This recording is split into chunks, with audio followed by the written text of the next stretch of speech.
Şagirdlər fiziki fəaliyyətin psixoloji rifaha təsiri mövzusunda layihə hazırlayırlar. Onlar məktəbdən kənarda müşahidə aparır, dostlarının idmanla məşğul olduqda özlərini necə hiss etdiklərini soruşur və nəticələri dərsdə təqdim edirlər. İnteqrasiyanın növünü tapın deyir bizə. Baxın, məktəbdən kənarda müşahidə aparılması.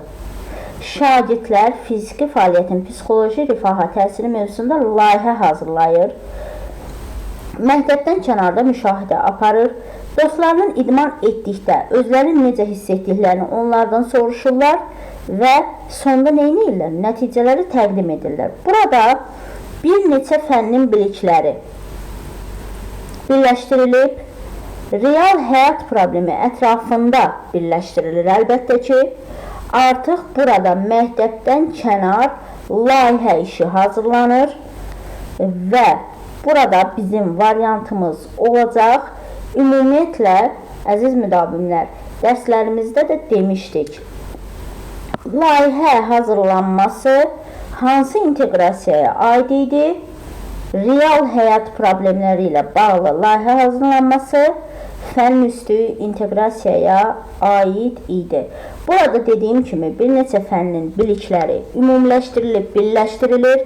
Buraya aiddir fiziki tərbiyə, biologiya, psixologiya və tədqiqat bacarıqları. Əlbəttə ki, bunların hamısı real həyat problemi ətrafında birləşdirilib.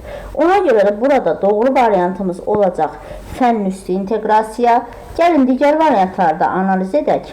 A variantında deyir ki, fənlər arası inteqrasiya 2 və ya daha çox fənnin mövzuları dərsdə əgər əlaqələndirilirdisə, dərsdə, sinif mühitində əlaqələndirilirdisə, bu olurdu fənlər arası inteqrasiya. Burada əsas məqsəd konkret fənləri birləşdirmək deyil, əlbəttə ki.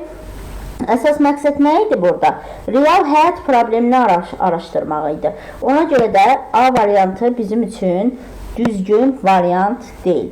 Fəndaxili üfüqi inteqrasiya.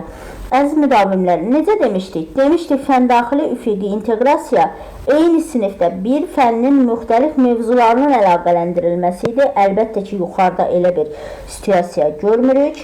Fəndaxili şaquli inteqrasiya C variantında deyir, eyni fəndə əvvəlki və sonraki siniflərin bilikləri arasında əlaqə qurulması.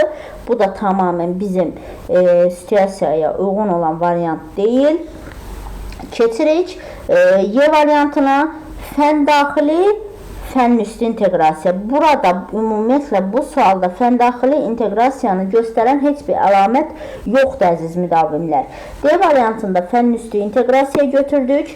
Fənn üstü inteqrasiyada nə idi? Real həyat problemi əsas götürülürdü. Layihə işlərinin hazırlanması nəyə aid idi? Fənn üstü inteqrasiyaya. Şagird artıq burada müşahidə aparırdı, sorğu aparır, məlumat toplayır, təqdimat hazırlayır.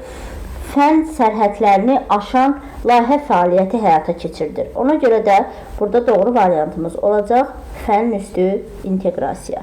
D variantı.